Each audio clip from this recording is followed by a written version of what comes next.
Es werden zwei auf dem Felde sein, und plötzlich wirst du kommen.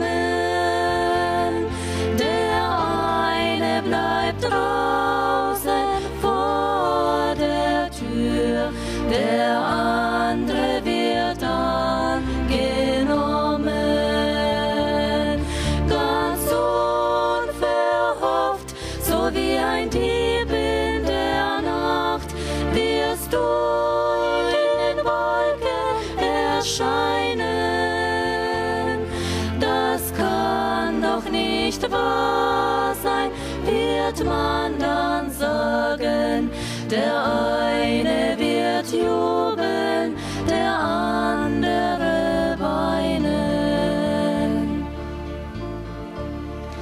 Es werden zwei ihre Straßen ziehen, der Spötter und der Fromme. Doch wer bleibt wohl draußen vor der Tür, und wer wird dann angenommen?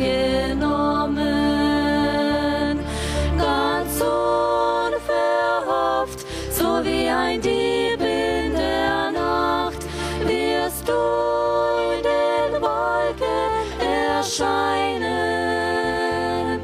Das kann doch nicht wahr sein, wird man dann sagen.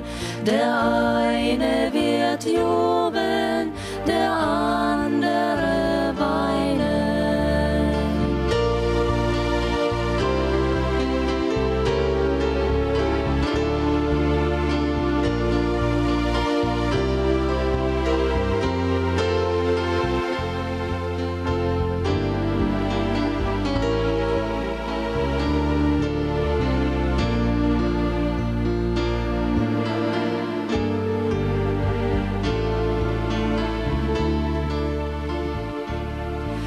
Es sieht der eine das Ziel ganz klar, der andere sieht's verschwommen.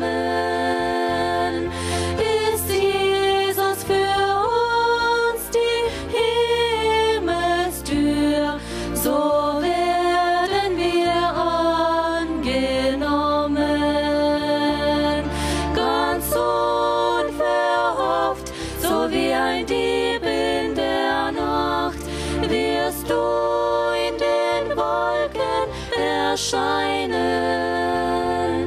Das kann doch nicht wahr sein, wird man dann sagen. Der eine wird jubeln,